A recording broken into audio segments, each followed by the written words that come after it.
Ipin? Hai, tak balik lagi ke budak-budak ni? Nasib baik akak tak nampak kita. Betul. Ini bila akak tengok, mesti kita kena marah. Tukar baju cepat. Lepas tu mari makan. Tu.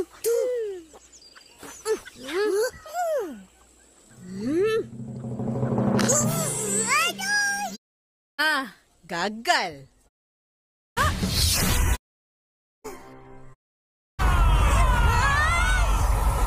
Selalu macam tu. Kita orang pergi dulu.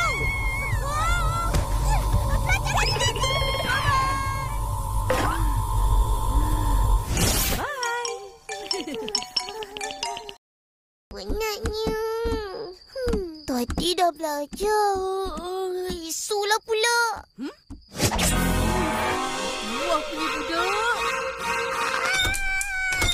Ambil ni. Banyak cakap. Duduk. Selagi tak siap, jangan bangun.